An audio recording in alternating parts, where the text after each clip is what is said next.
begin. Alright, so, new slides. Today we're going to talk about 3 topics that the slides talk about 3 topics, but I don't think we're going to get to all of them. There's even a secret 4th topic as well. But I want to start with this concept called searching, because that's important. It's going to come up a whole lot, because we're going to work with a lot of data in computer science land, right? So searching is all about writing code that looks for something. All right. So let me fix my pens real quick. I guess we want option 4 on each of these. Okay. So searching is all about looking for something and something else. So like you have a big long vector,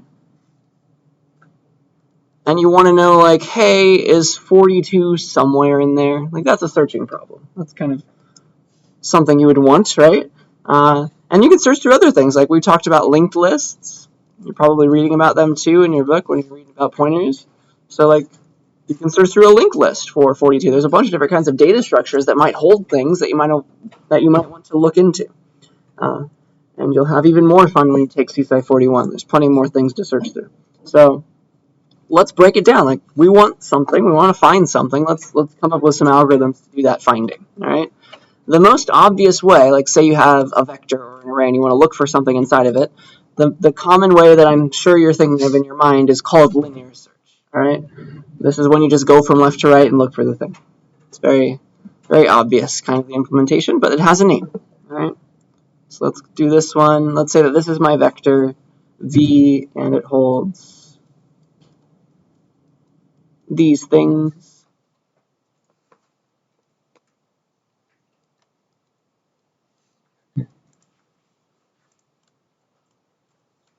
And let's say we have some value that we're looking for. Val to search for. You can see how this would end up being a function very easily, right? You pass along the vector, pass along the thing that you're looking for. And the idea of linear search is like, I want to look for this 3 somewhere. Is it there?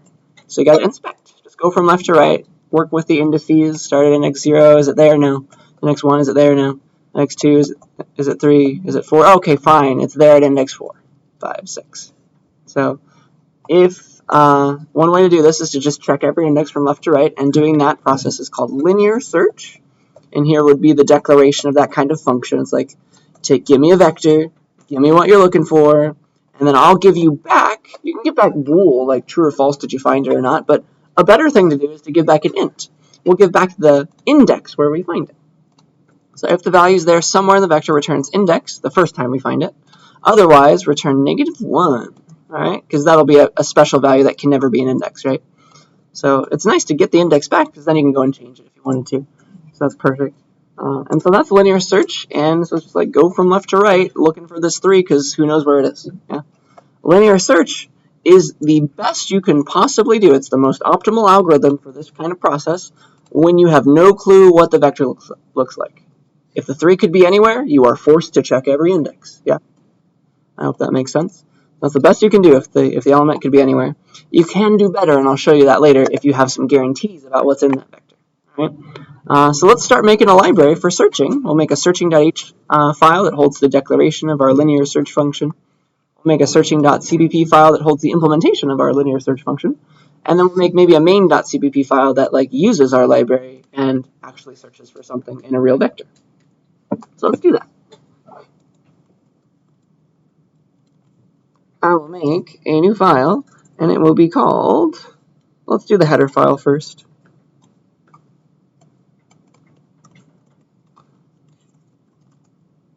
Searching.h. So remember your header file guards. Oops, not that one. Remember your header file guards. And then, what are we going to do? We're going to paste this in here. And it needs vectors, and so we have to include the vector library for it to know what we're talking about. And then also, this is a header file. You cannot use namespace standard in a header file, because that would use it for whoever includes this file, because it's getting copied and pasted, so it's going to be standard : vector. Can't make it easy on yourself here. So that's the declaration file, that's the header. And let's go and implement this in a searching.cpp file. And so we'll give it a body, and customarily we'll include our header file, our searching.h. And that's nice here because it's going to give us access to the vector library. We don't have to include that separately. But we can use namespace standard all day long in a header file. And so we don't technically need the standard : here anymore in the implementation file. And so, yeah, linear search is you give me a vector v, constant reference because I'm not changing it, and give me a value in that vector maybe that you want to look for, and I'll go and I'll search through all the indices and I'll give you back the index where I find it. If I find it. If I don't find it, if I'm looking for like 42 or something, I will go through every index. I will never see 42. And what you do there is you return -1, just an invalid index to alert that you didn't see the thing. Technically, you could also throw an exception. You know how to do that now. So that could also work. But -1 is the standard way of doing it these days. So let's implement that. So we want to go through every index from left to right, 0 to size -1, looking for this val to search for thing. That's what we want. All right. So it's just a loop, but it's an algorithm. It has a name. So it's linear search for int I equals 0. First index I is less than v dot size I plus plus. So just go through every index and look for the thing. If the thing at index I is what I was looking for, then hey, I found it. And my job when I find it is to return the index where it was, and it's at index I. That's where it was. Yeah. So yeah, if you find it, just return the index immediately. Found it. Return the index where it was. And then otherwise, if you didn't find it, like you're just going to keep going in the next round of the loop. It can't be like else return -1 because maybe it's an index the one after this. So let the loop run. Try every possible index looking for the thing. If you don't find it, if the loop stops and we get here and we haven't returned yet, if we got here, then we didn't find it. Sad face. And so we'll return -1 to indicate that we did not find what we were looking for. Yeah. Any questions about this implementation? It's just a loop. It's looking for a thing in a vector.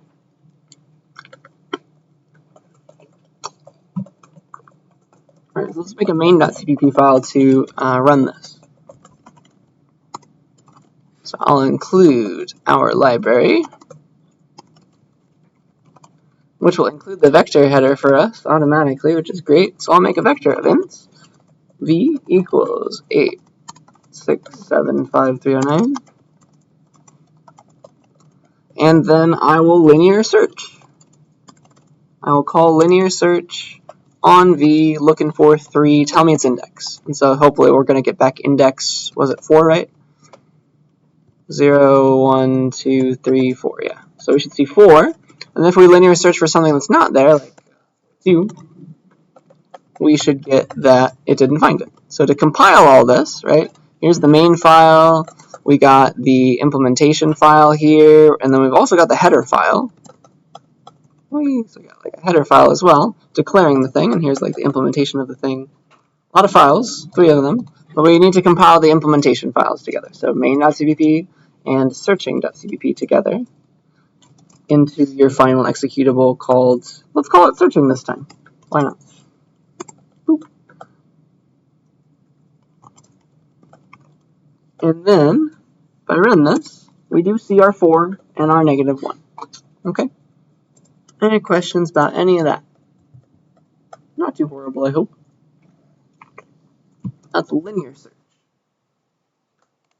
Let's get back to a single file. And there was its implementation. Alright, if we are happy with that, I have a question for you. We can do this together. It's a very quick question. But let's say that we're playing a guess the number game, right? Which I've made before for you. So I'm picking of a random number between 1 and 100. What is always the best number to guess first? 50. 50. Why? Right in the middle. What does that mean, though?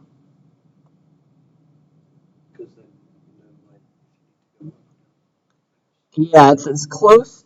It's going to chop off as much as possible, no matter where the number that I'm guessing is. Yeah, that's kind of the idea. Let me try to spell that out. So if I'm guessing between 1 and 100, or if I'm thinking of a number between 1 and 100, it's always 50. That's your right answer. That's what you want to guess. You shout out 50. That's your answer. Because you are guaranteed, if you do that, like, say you got it wrong, right? Say, like, let me do it this way. Say you guess, like, oh, I think the number is 99, and you guess that first. Do you see how much of a horrible problem that is? Because I could say, no, you were wrong. If I said guess higher, I guess you could immediately say that it's 100. But if I say no, guess lower, you now have 98 numbers to look through. Does that make sense? When you're wrong. So you're kind of like you're making sure that you don't lose too badly when you guess in the middle like this. So when it's 50, and I tell you it's lower or it's high, you always have cut off 49 numbers, essentially. Yeah, does that make sense? So if I tell you it's your guess was too low, guess higher, you can immediately chop off the numbers 1 to 49. 1 to 50, in fact. And so you know it's over here. That's the best that you could do. You're getting the most information when you guess in the middle like that, right? So that's the goal. And so then, like if I tell you, if you know that, and you know the number must be between 50 and 100 after that, then the answer that you should guess next is 75, right? Because, again, you know it's between 50 and 100 now, or 51 and 100. You want to guess 75 because, like, again, if you guess 55, and I tell you, no, that was wrong, guess higher, now you have a giant amount of numbers to look at still. But if you guess in the middle, 75, no matter which side my answer is on, even if I tell you your guess is wrong, you've chopped off half of your search space, we say. So like I say, it's too high, guess lower. Now you have like 25-ish numbers to look through. That's the goal, right? So that is the process, and this is very similar to, like, I assume we all do the same thing. Like when we get into the shower, right? I just immediately turn the heat up to the tippy top and I make it super hot so that the water gets hot as fast as possible. And then I put it in the middle. Like, okay, that's too cold, so I'll move it halfway between scalding and where it was. And then you just keep on working your way. So you're doing this process in a bunch of different places in real life. Yeah? So this works as a program. This will get at something quickly for you. It's a new kind of searching algorithm. You're searching for the right shower temperature. You're searching for this number that I'm thinking of. It's called binary search because you're chopping things in half. Binary for 2, right? So binary search is a searching algorithm that takes advantage of a sorted vector. If you know that your vector is sorted, you know what must be where. If you look at something, you know exactly what must be after it and what must come before it, even if you don't know the exact values. All right, so binary search looks like this. Same setup. You have a vector and a value that you're looking for, and you give back the index where you find it, if you find it. But your array, to use binary search, the array must be sorted, because that gives you some guarantees about where you're going to look for stuff, where it might be. All right? And then it turns exactly into a guess the number game. Let me try to show that to you. So let's say this is your V, and it's got sorted elements. So let's say it goes all the way to 1, 7, 33, 42, 55, 87. It's got those values, but it's sorted. If it's sorted, you can play this guess the number game. All right, let's say that we're looking for 33. Val to search for.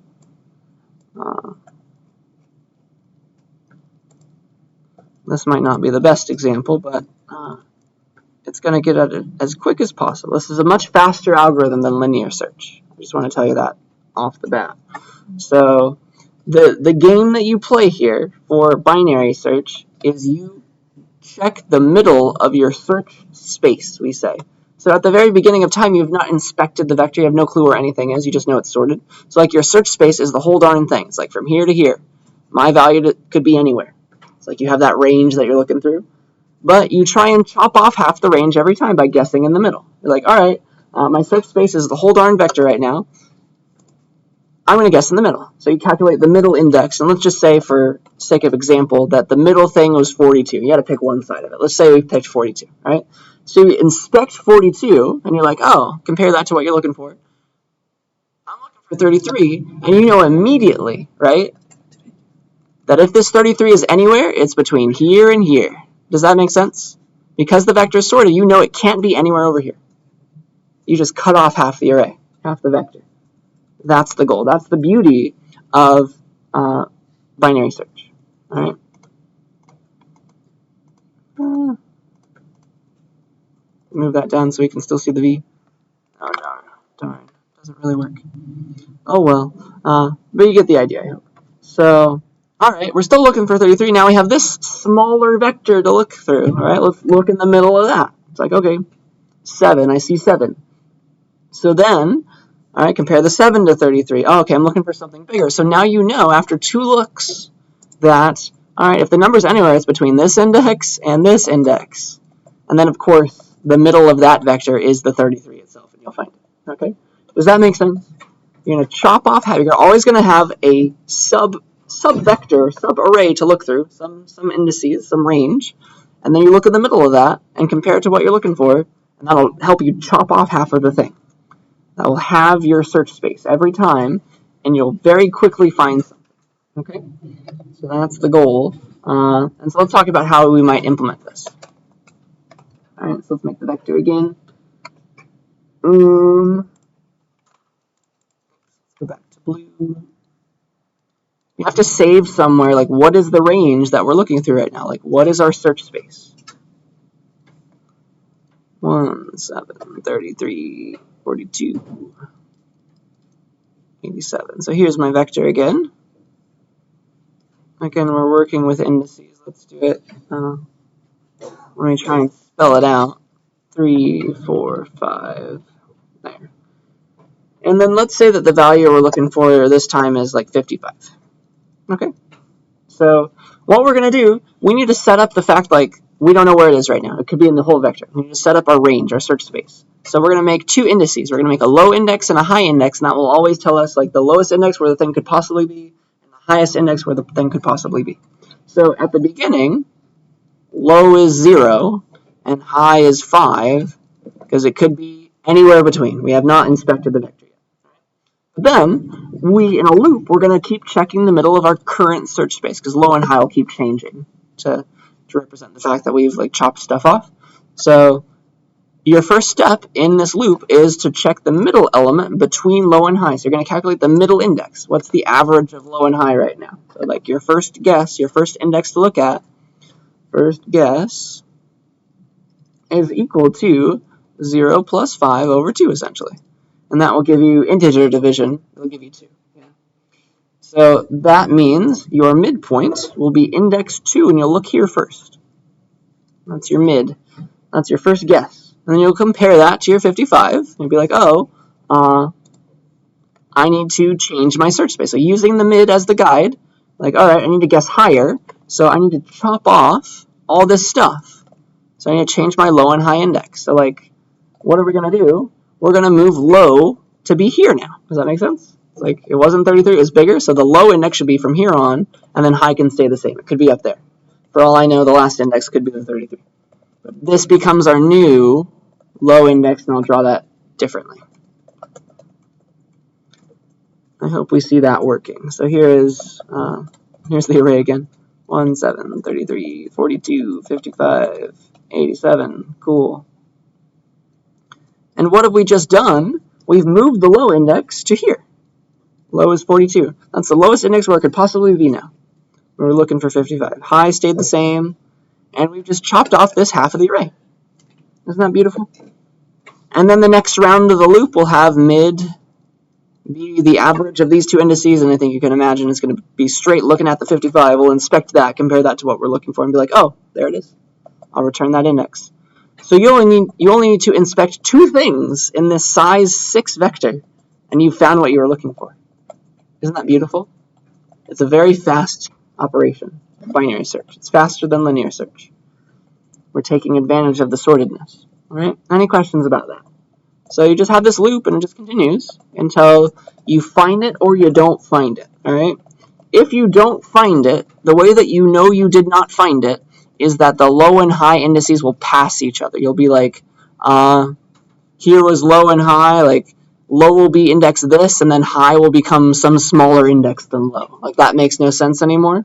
Once that happens, that means you didn't find it. Okay? So if they ever pass each other, that means you don't have a valid search space anymore. Right? But every time you do this, you're cutting off half of that search space, whatever it is, every time you make a guess. And so it gets smaller and smaller exponentially quickly, and it's super fast. All right. So let me give you an example of when it doesn't find the thing. I think that's the last thing I need to give you. So let's see here. Here's my vector again. And then we'll code it.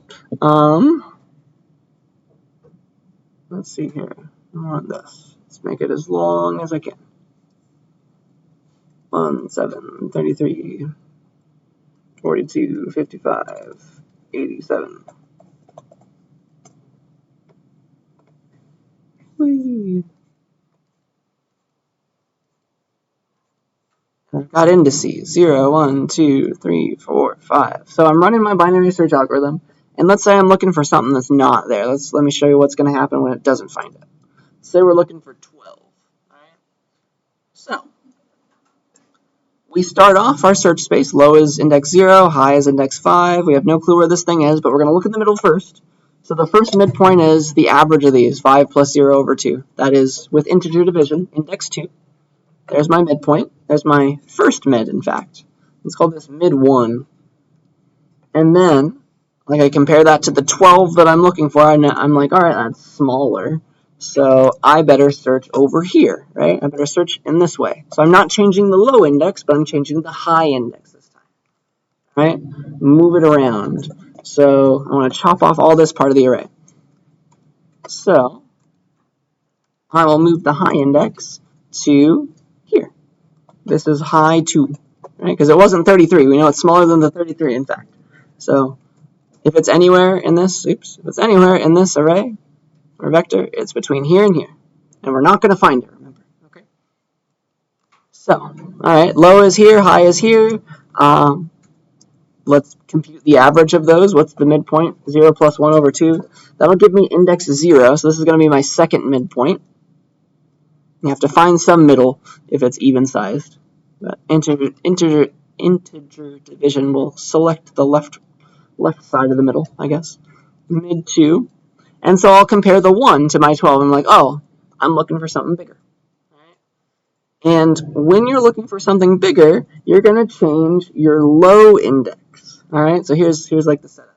If this is your array, or your subarray that you're looking through, and you have low and you have high over here, and you're inspecting your mid, here's your mid, and you notice that you're looking for something bigger than your mid, your new indices change like this. You need to change your low to be mid plus 1. You see that? Because it wasn't at mid.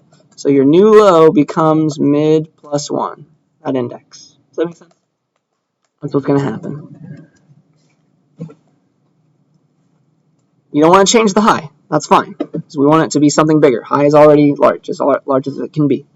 So we're going to change our new low. So low number 2 for all this is mid, our current mid plus 1. Right? So it's going to be index 1. Does that make sense? So here is my new low. It's the same as my current high, low 2 and high 2. So this is my range right now. It's between here and here. So I'm looking at index 7, or index 1 that holds 7. And so the midpoint, of course, between that, what's mid 3? It's 1 plus 1 over 2. So mid 3, the thing I'm about to look at, is this index. I'm comparing the 7 to 12, and I'm going to play that game that I've been playing. All right, it's bigger, which means I need to change my low index. Yeah? The thing I'm looking for is bigger, so I'm going to change my low index. I don't want this circled anymore. I'm going to change my low index to be higher, 1 higher than my current mid. So low 3, the new low, becomes 1 plus 1. So here is my low index, low 3. And do you see that the low index has passed the high index? That makes no sense anymore. The lowest index I want to look at is index 2, and the highest index I want to look at is index 1. Those are not in order anymore. So that indicates that we have an empty search space. Okay? That means we didn't find it. That's what happens when you don't find the thing. They pass each other just like that. I hope that made at least a little bit of sense. Any questions about that? So that's going to be the algorithm. Either eventually your mid will be the thing you're looking for, or it will not find it. They will, low and high will pass each other, and that means you did not find what you were looking for. So yeah, let's take this and turn it into a program. So, I would like to, I guess I can just copy and paste it, honestly. Got a lot of things to change, right? We got to add to searching.h, add binary search to it. Same setup though, binary search. It's going to make sure to call it with a sorted vector though. And then we're going to implement it over here. Very similar, so at least the setup is at least. Binary search through vector v. And let's go and implement it. So, what do we got to do for binary search? Well, we got to set up our low and high index. Initially, there's 0 and the size -1, because it could be anywhere.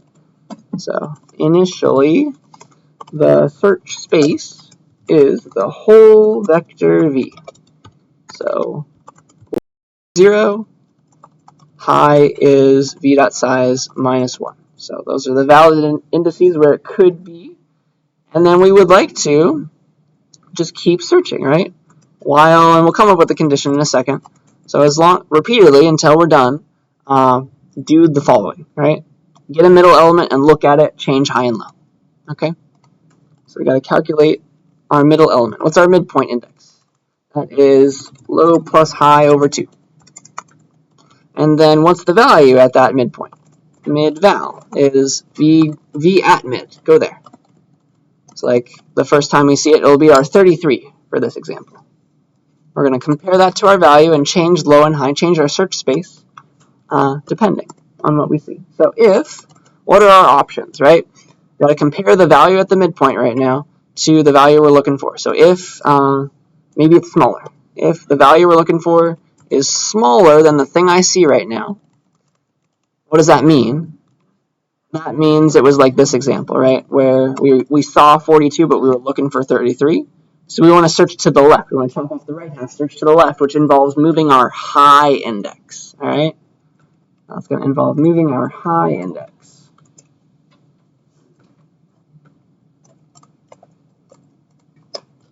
I hope that makes sense. So that means, so the value I'm looking for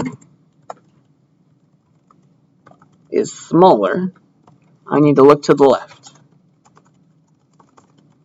And that means the high index was way too high. Like these are too big of numbers for what I'm looking for. Where was it? This one. So never going to be over here. Change the high index to mid -1 because mid was already too big. Yeah?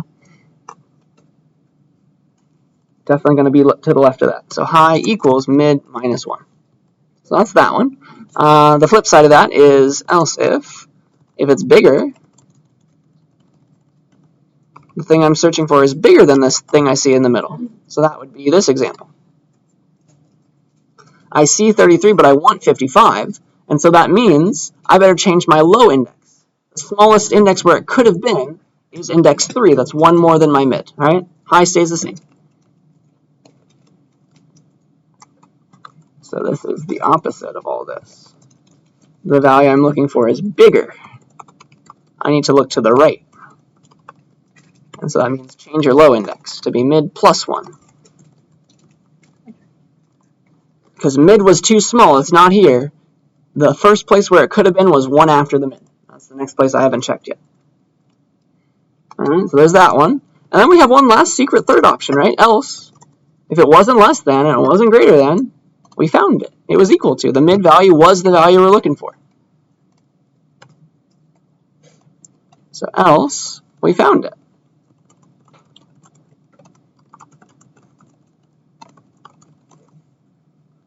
So what our job, right, is to give back the index where we found it, and we found it at index mid. So give that back. It was at index mid, and so we'll return mid. Right?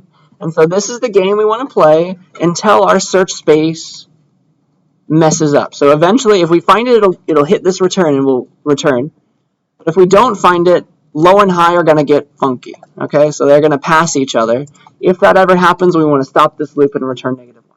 So if low and high ever pass each other, we want to stop this loop. So we want to continue searching as long as we have a valid search space And so that means they haven't passed each other. Low is less than or equal to high. They could be the same one. That's fine. But if they ever get one less than the other, it doesn't make sense anymore. Right? If high becomes smaller than low.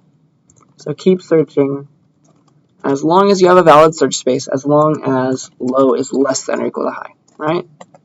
The second that's not true anymore, you have an invalid search space. The thing that you're looking for has not been found. It can't be there anymore. Right? So if we ever jump out of this loop and we haven't returned, right? The only way that's going to happen is we didn't find it. And so if we get here, that means low passed high. So we didn't find it. And we will tell the user about it by returning -1. All right? So that is the setup. That is the code to match the diagrams. Are there any questions about it? I can't even show it to you all at once. There's a lot there. Yeah. Let's see. That's as good as I can do. Very small. Any questions about any of that? And that is the right setup. So let's call this. Let's call it in our main file. So let me make a sorted vector. I'll call binary search on it. That's going to be V2. And then let's give whatever we had here. 1, 7, 33, 42, 55, 87. And then let's binary search it. V2 for some values. So let's search it for all the things that I gave as examples. We had 33, 55, we had 12, all those things.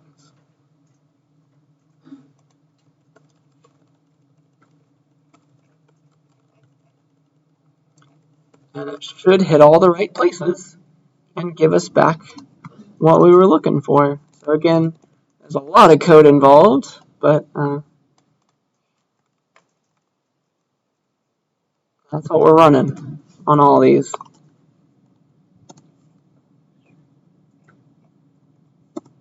And so I see index 2 where there's the 33, perfect, 0, 1, 2. 4 for 55, 0, 1, 2, 3, 4, perfect. And then 12 is not there, and it correctly notices that, returns -1.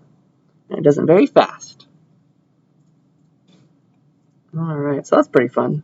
I like binary search. Any questions about that?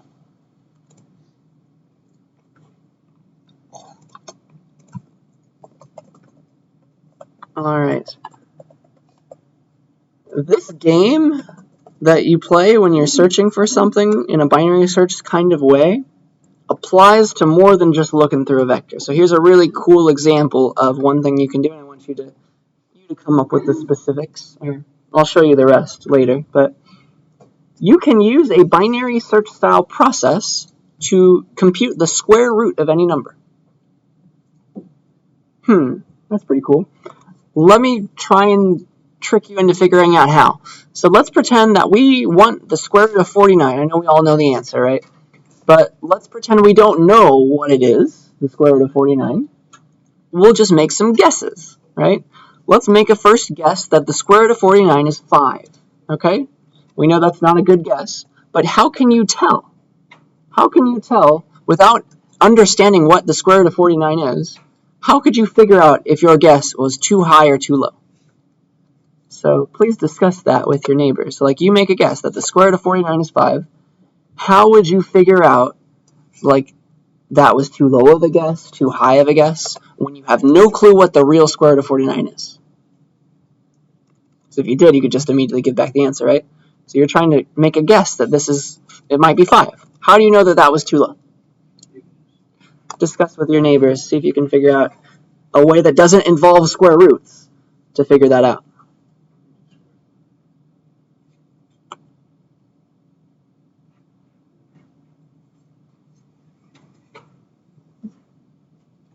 I'm not sure what it is.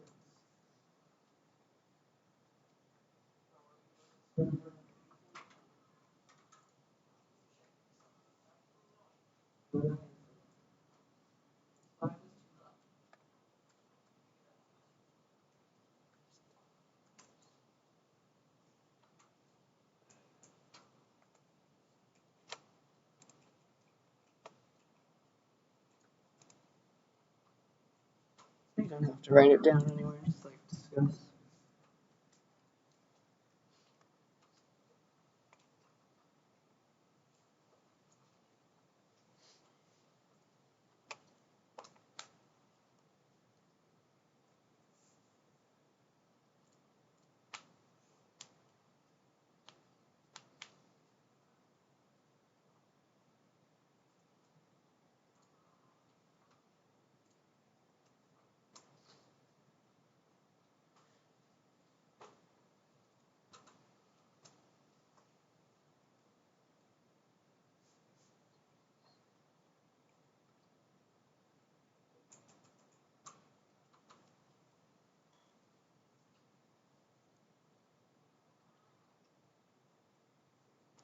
This is too confusing. This is a future lab of yours, by the way, if that makes you more interested in knowing the answer.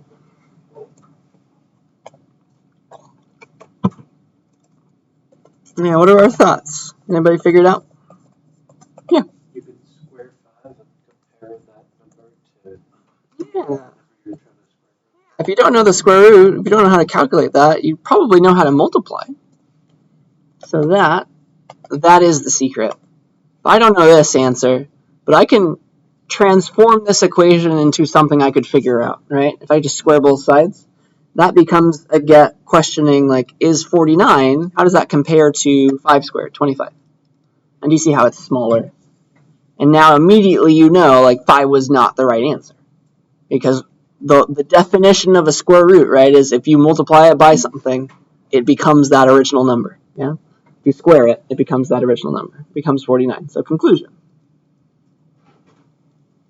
Guess higher. And so you could play the same game where you set up a search space. Like, all right, the square root of 49 is between 0 and 49. Not sure where. And then you just start like guessing in the middle, squaring that.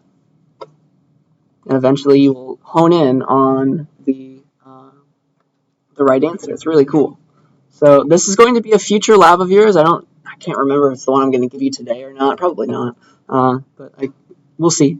But here's the setup. Like, you can calculate the square root of an arbitrary double. Like, this is not integer or anything. This is a calculation. Like, you could do this for any number and calculate its square root and give back the right answer as a double for some weird thing with decimals. And here is the algorithm. All right. You're going to compute square roots by repeated guessing. All right. The whole idea is, like, you start, I want to know the square root of 49. You start with a search space. You make a guess initially, that the square root of 49, let's say, like, I don't know where it is. It's between, but I know it must be between, like, that's your low index, or your low number. It's between 0 and 49, right? You have to do the maximum of 1 in the number for a reason. So, I don't know what square root of 49 is, but it's between 0 and 49. That's your initial guess. Does that make sense? Like, could be anywhere, but that's a valid. You know it's there somewhere, right? Because the square root's usually smaller. But you do have to watch out for your upper index, your upper guess, if you're trying to take the square root of a number that is between 0 and 1. Because do you know that the square root of 0.25 is bigger than 0.25? Let me show that to you. So you can't do 0.25 as the upper thing, because it won't be right. You have to always pick something bigger so that it'll find it eventually. So the square root of 0.25 is 0.5. It's a bigger number. So for that reason, if you have a number, like, it's always, the square root of 0.25 is always, could be 0, but we need a high thing that is potentially bigger than the right answer. You have to overshoot it, definitely. So we take the maximum of 1 in that number. Or you can just add 1 to it. That also works.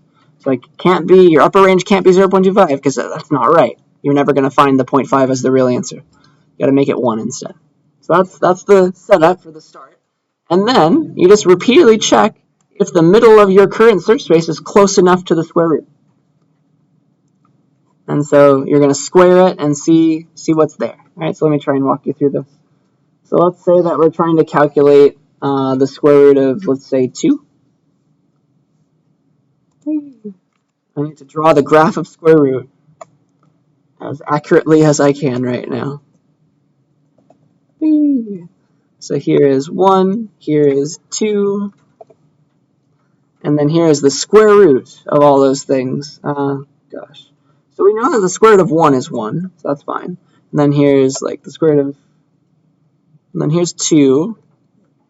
The square root of 2 is like 1.4 something. The square root of 1 is 1. And it kind of goes up like this. Yeah. Something like that. That's as good as I can do. Alright? So the square root of 2, let's say that we're trying to find the square root of 2. And the real answer is this guy right here, right? 1.41 whatever. Oops. So we're after this guy, but we need to find it somehow. Okay? So the way you do it is you do exactly what we're talking about here. So let's say we're searching for the square root of 2. What do we do? Well, we are going to start out our search space. All right? So our search space is initially, here's my example, like we have our x value because we're passed along to the square root function. We're getting the square root of whatever this is. What we do is we start out our low and high. They're not indices, they're just values now. As, well, the square root of 2 is somewhere between 0 and 2, right? That's how we start it. And then we repeatedly calculate the midpoint of that. The midpoint of 0 and 2 is 1, and then you compare it to what you're looking for. So initially, your low point, the smallest place that it could have been, here's your low for square root of 2, and your high was initially 2 itself. And then your first mid was 1. It's like that's the middle between these two things. Square root of 2 somewhere between there. That's correct. So then you calculate mid. Mid 1, our first midpoint, is 1. And then you go and you square that and compare it to 2. So what do you check? You go off and you check, hey,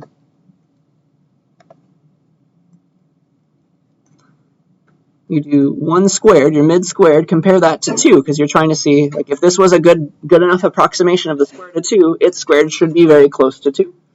And then we notice that it's 1, it's much smaller than 2. So our decision is, our midpoint was too small. We want to guess higher. Guess higher. And so because we're not using indices, we can't be like mid plus 1 is the next low or something. You just got to make low mid, whatever mid was. And so mid turns into low in the next round. Now we're going to guess between 1 and 2. Does that make sense? How we're chopping off half of the space. So now our new low 2, becomes the old mid. And we're slowly getting closer and closer to the right answer. So now our new search space is from here to here, and you see how we've cut off half already. We're slowly getting towards the real square root of 2. Isn't that cool? And so then you calculate the midpoint of that. That's 1.5, right? It's not quite what we're looking for. Like here's 1.5. There's mid 2. And then you compare that. So, all right, our new mid between our low and high guesses is 1.5. And then you go and you check, hey, is 1.5. How does that compare to, or 1.5 squared, how does that compare to 2 itself? Because if it was the square root of 2, then it would be very close, right? But 1.5 squared is 2.25. It's too big. So we overshot the right answer. 1.5 is too big to be the square root of 2. So we need to guess lower. Guess lower. Does that make sense? And so that means, well, if that was too big, we want to guess between, now, 1 and mid. This is the new, we're going to change our high to be that. Okay? That's going to be the goal. So this will become high now. This will be high 2. High 2. And now we're going to guess between here and here. That's our new search space, between 1 and 1.5. Does that make any sense at all? Slowly but surely, you're going to cut off numbers, half of numbers, and then eventually get towards the right answer. So now low stays the same, but mid, the old mid turns into the new high. So it's 1.5 instead of 2 now.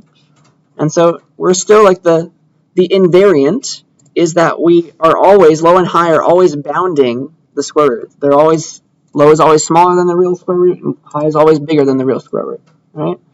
And so now, what's the midpoint of that? 1.25. We calculate the middle, and then like slowly but surely, like that's too small. But now we have all of this to work with, and that's getting closer and closer to the right answer. So like now we're looking through all this, and eventually we're going to find the real thing. We're going to zoom in enough times and make it work.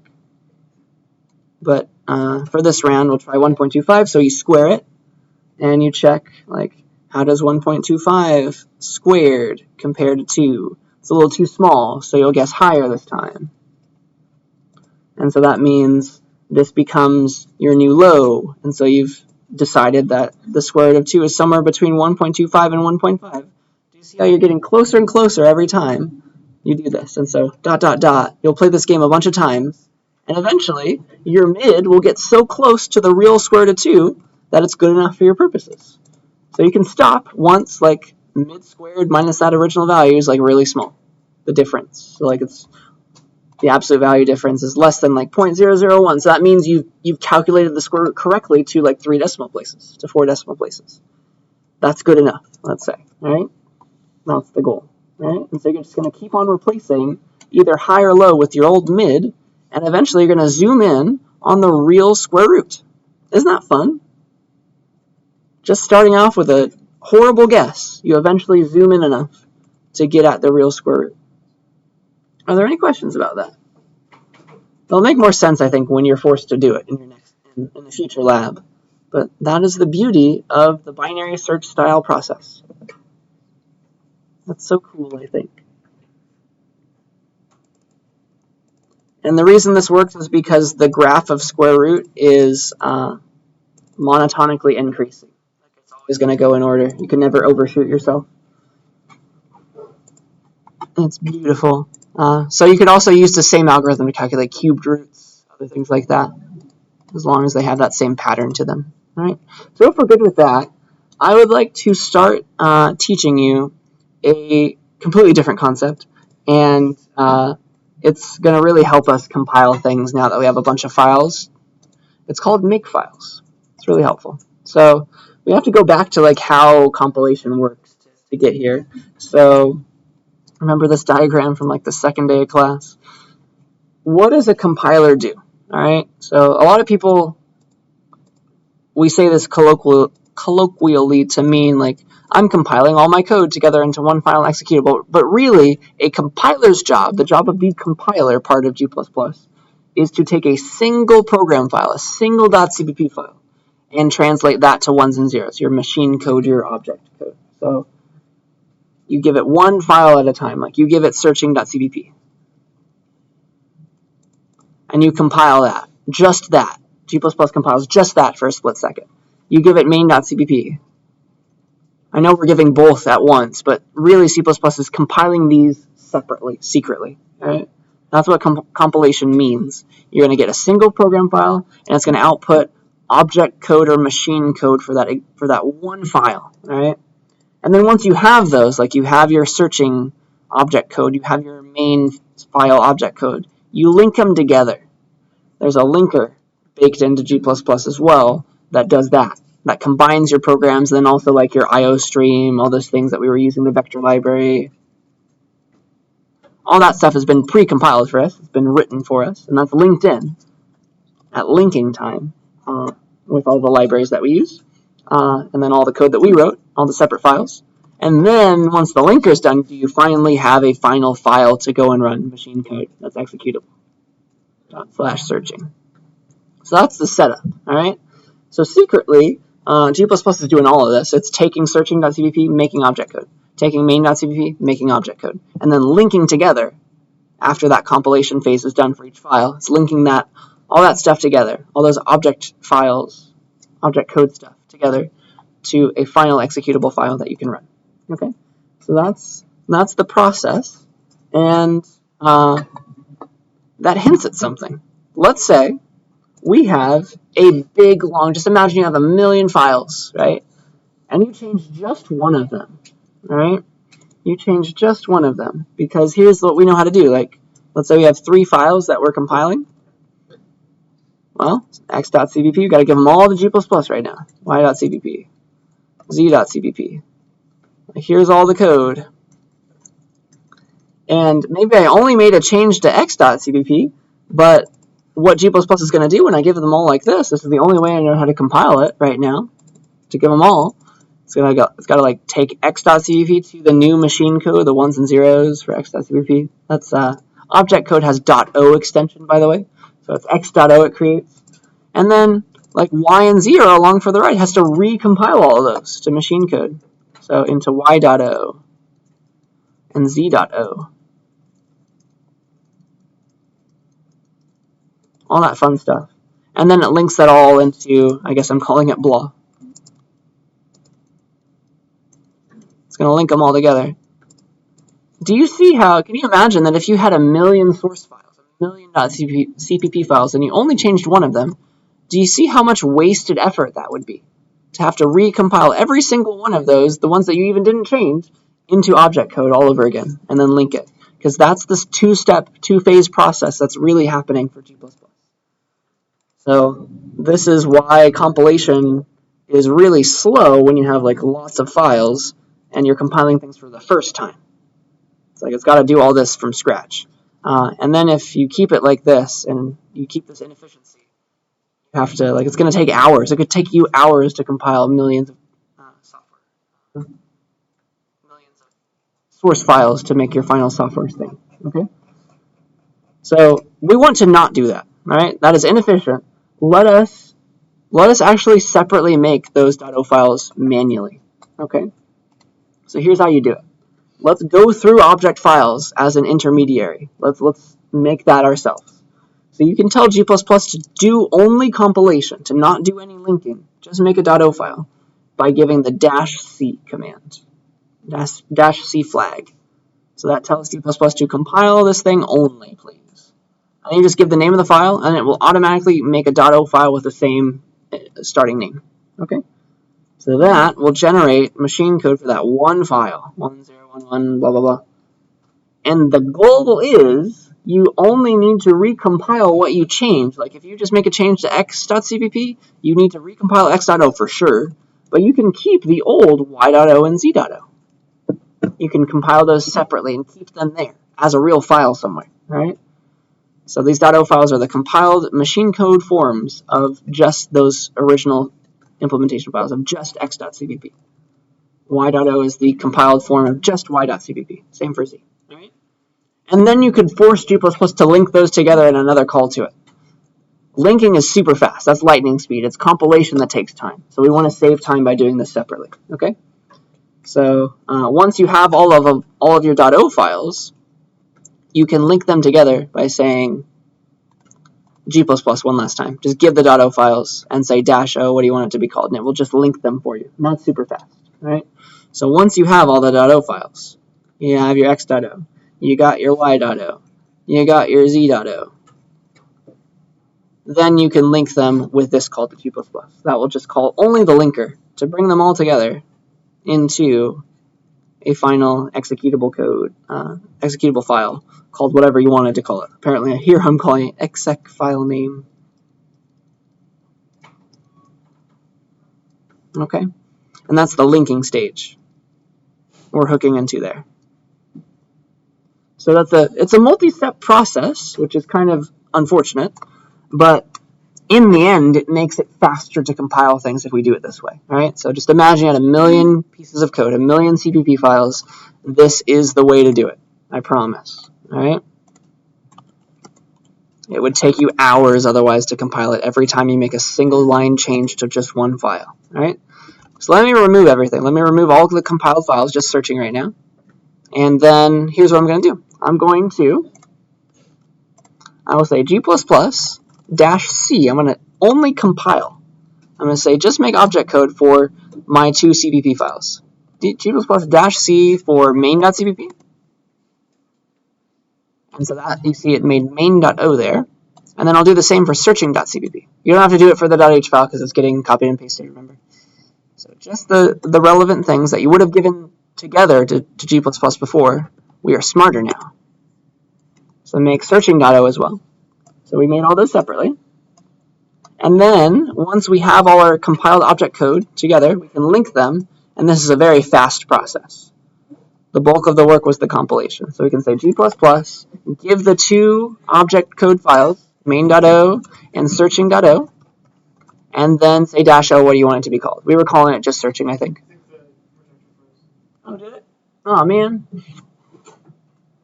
What did it not do that? Okay, that stopped at a good spot, I guess. That's really weird. It says it's connected for me, which is disgusting. Let me just disconnect and reconnect again. Thank you for watching out for that. All right, I'm disconnected. Yeah, there usually is a slight lag, but that's excessive.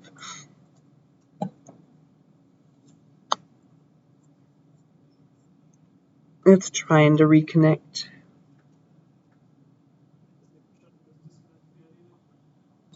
Oh, now it's saying I could not connect to your device. Oh man. Yeah.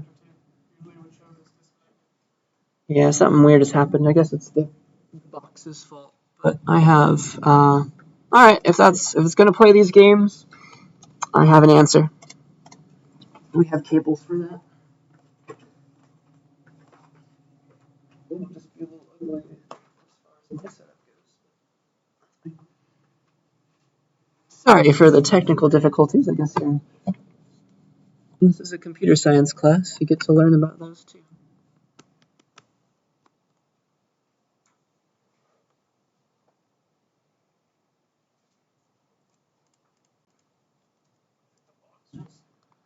Oh man. But it's just horrible timing. Everybody just like hang out with each other for a while. It will take several minutes for this to restart. Oh man.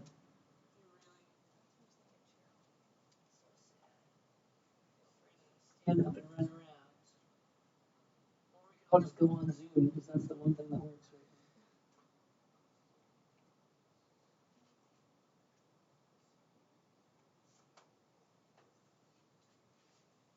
Sorry, it's gonna be a minute now.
I'm thinking about it.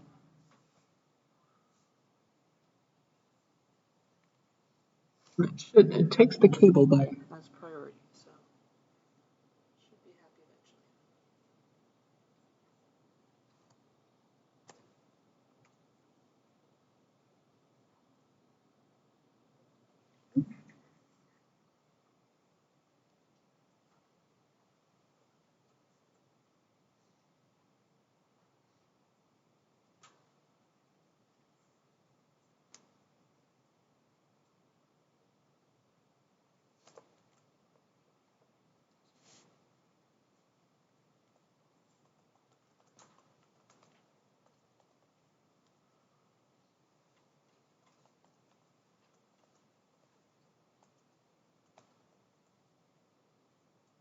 Really?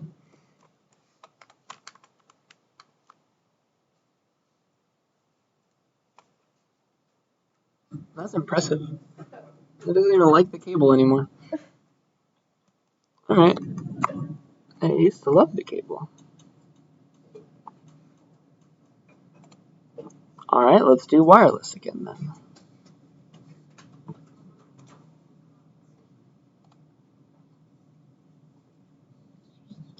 So I apologize to all of you who are going to rewatch this video. Just fast forward for a while.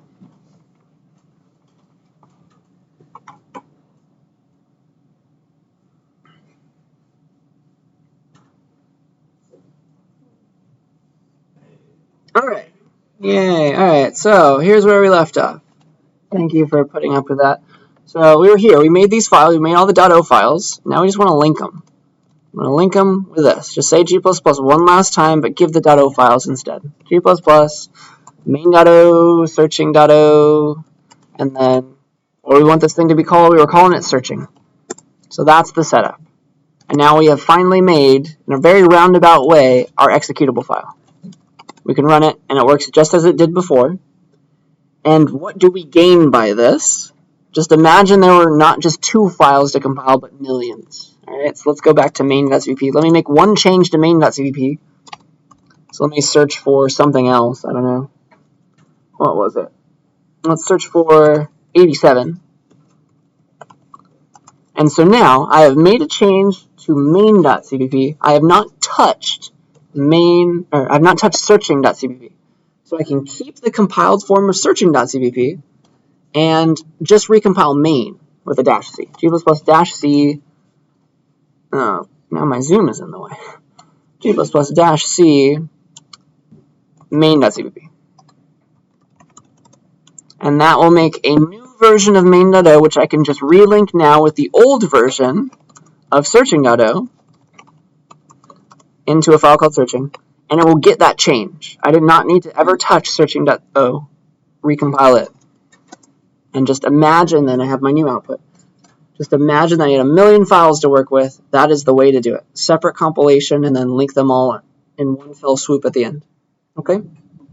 Any questions about any of that? That's a 2-step process. It's the better way though. Alright? The only unfortunate fact is that it's so difficult. Like if you'd have to do this, you have to have a million lines to G++, a million terminal commands.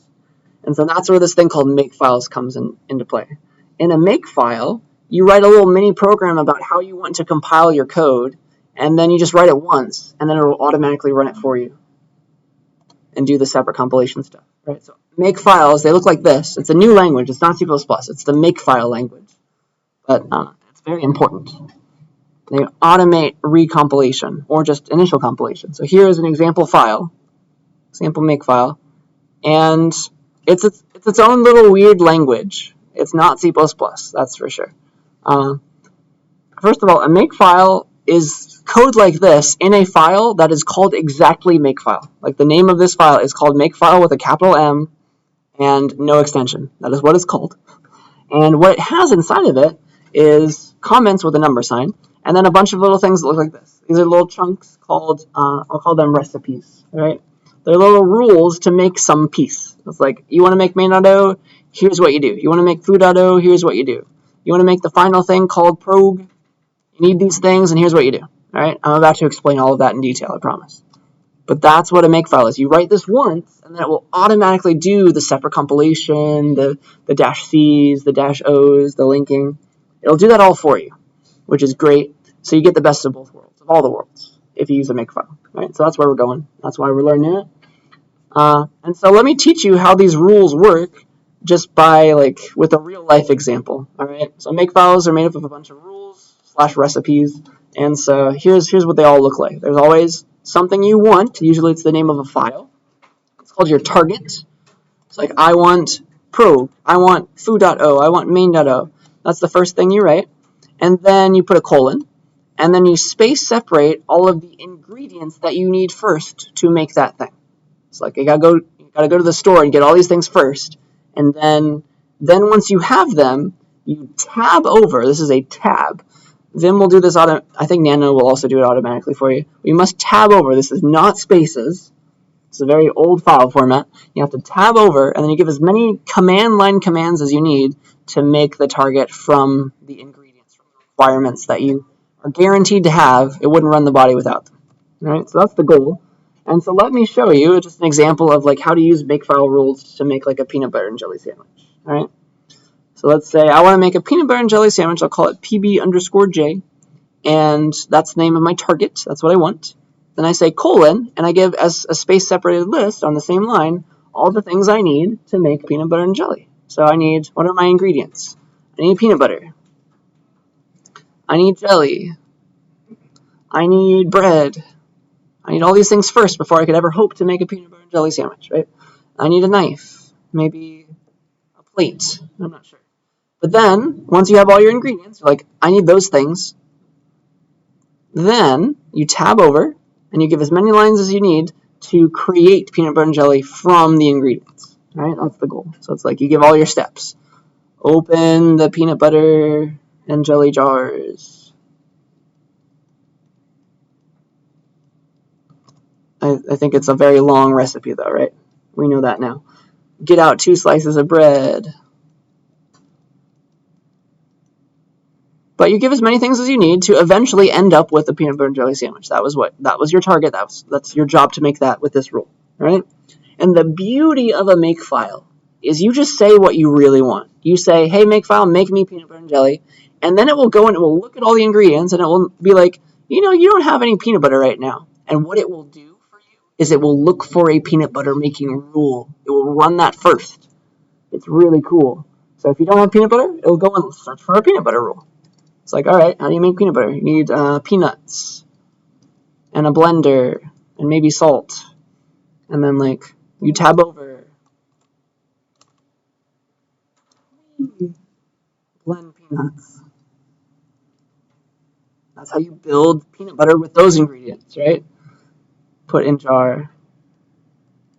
And so it would, like, if you say you want peanut butter and jelly, it will go and make sure that it has this ingredient first. And if it doesn't, it'll run this rule, which will also make sure it has these ingredients. And, like, it'll go to the store if you don't have peanuts. Like, it'll run that peanuts rule. And so it's, like, keeps on zooming in until it has everything, all right? And running any rule that it needs to run.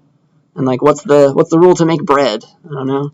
You need flour and yeast and time. But maybe you could just be like, money is the ingredient for bread. Go to store. Buy bread. But this is the idea. You'd make a bunch of rules for everything you'd ever possibly want to make. And then you have one main rule, usually, for the thing that you really want. And then it will run all of your other rules to build those ingredients, and then it will run the body of your main rule. That's the goal of a makefile. That's what it does for you. And so you end up with stuff that looks like this. You're like, main.o, I want main.o. I require main.cpp to exist to create that. And then here's the command line command to create main.o out of main.cpp. That's the goal. All right. So again, this is the structure. It's like, what do you want? Give the name of the target, space separate your requirements or your ingredients, tab over, and then give all the rules. So these are requirements, aka ingredients.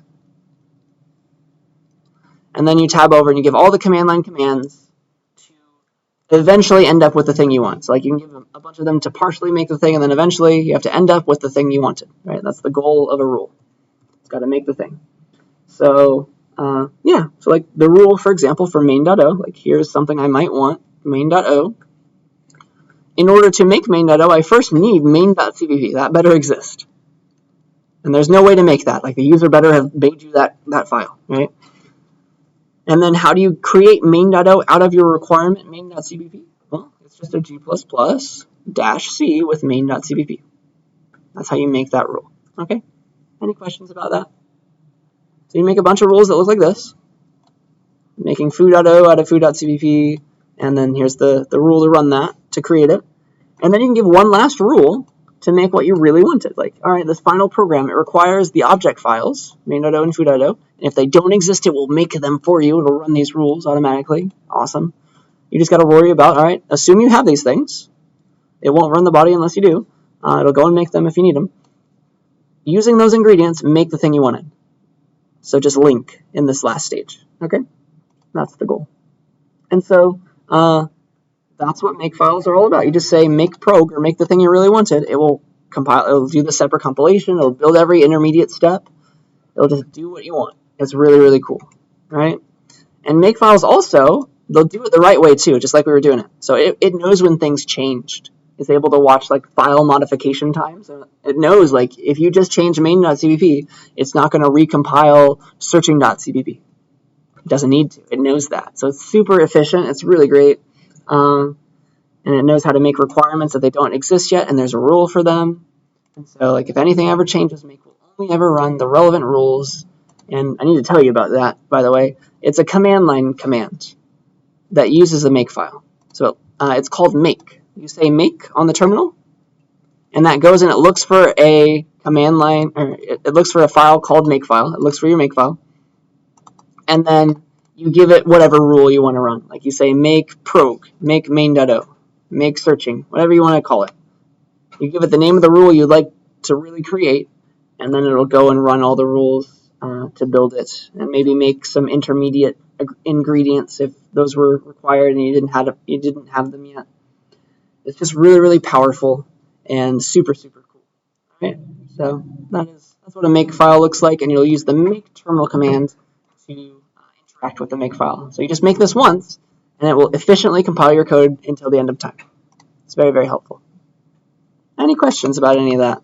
So I'm gonna make a real one for you next time. We've run out of time today for this. Are there any questions about what you've seen so far?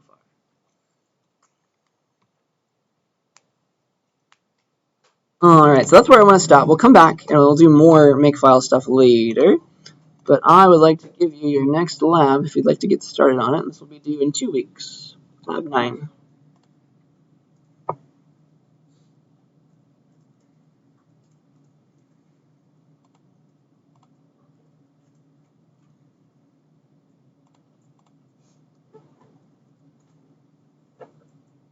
Yeah, this is not the square root one yet. This is a recursion lab. Alright. All you will do is write recursive things. Are you ready? So let's get it.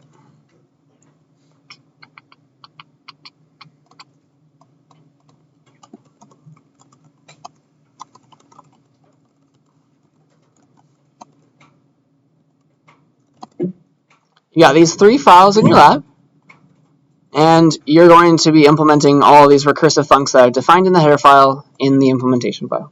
Okay? That's where we're going. Recursive funcs.h and recursive funcs.cpp. So here's the header file. You're going to make 3 functions that are eventually recursive. Is palindrome is going to be a 2-step process, but the other 2 are just immediately recursive functions. And so, do we all know what a palindrome is, by the way? That's a word that reads the same backwards and forwards. So like race car is the standard example of a palindrome because like you read it backwards, it's also a race car. That's what it means to be a palindrome. So you're gonna make a function that checks whether or not a string that you're given is a palindrome or not, true or false. Then you're going to make a function that sums all the digits in a non-negative number. So like you're given the number 1, 2, 3, 4, and you're going to add up 1 and 2 and 3 and 4 into 10. All the digits, all the individual digits. I claim that that is a recursive problem as well. I'll give you some hints in a second. And then string length. You're given a C string, and I want you to calculate how long that string is recursively. So you're getting back how big it was, how many characters that were not null terminator that were in it. Okay, so those are your 3 functions that you're going to make, and they're all going to be recursive. All right. Is palindrome, though, is going to have a second step. The original is palindrome function is not recursive. It will hand off the problem to a recursive palindrome checking problem, though. Okay, so is palindrome is the one non-recursive function you're going to write. It's called a helper function. It's going to take the string, it's going to clean it up a little bit so that it can send it to this is palindrome recursive function that you're going to write. Okay, that's the goal. So the idea is, for palindromes at least, I want you to consider, like, sure, ABA, AA, race car, those are all palindromes. I also want you to consider spaces, or to not consider spaces and capitals. So, like, ABA with a bunch of spaces and weird capitalization, that's still a palindrome, okay? So you should clean it up, like, make it all lowercase ABA without any spaces. Race car with a space in the middle and some weird punctuation, or some weird capitalization. That should also, your function should give back true, say that that is a palindrome, okay? So you're going to have to clean up the original string. Make it all like lowercase and remove spaces, okay? So do that. So first step for is palindrome, clean up the string, have no spaces, and then go off, hand the string then off to your recursive palindrome checking function, right? So that's the goal. So implement the real recursion palindrome checking function on a string that you can imagine has already been cleaned up, all right? So that's the goal. Then you're just going to call that, all right? So here's my hint for you for is palindrome recursive. Can you see, like this is a palindrome checking problem. Here's race car as an example. Can you see a smaller palindrome checking problem inside of the original palindrome checking problem? Do we all see it? Or is a smaller palindrome inside of this one? See that? How would you know that it wasn't a palindrome as well? So figure that out. You'd like chop off some characters on both sides. Does that make sense? So you're going to have to find that smaller palindrome checking problem, and then, all right, if that gives you back true, like on that smaller thing, if that was a palindrome, how do you know that your original string was a palindrome? You got to make sure that the first and the last character were the same, right? So that's the goal.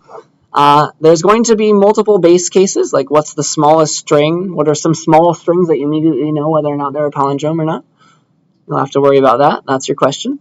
And then, yeah, that's your first function that I want you to write. And just to compile everything, because we haven't finished talking about makefiles, you're just going to do it in the old way. I've made some tests for you, all right? So that's your palindrome checking function. Are there any questions about that? So you're going to have to like clean up a string so that this gives back true, right? Is palindrome on race car really does give back true? It is a palindrome. Making sure that that's true, making sure that daffodil is not a palindrome, for example. Okay? I hope that makes sense. We're good with that one. So that's pre-process the string, then do the actual recursion. You're going to have to find a smaller palindrome checking problem inside of the bigger one and use it as to find the answer. Okay? Are we good with that?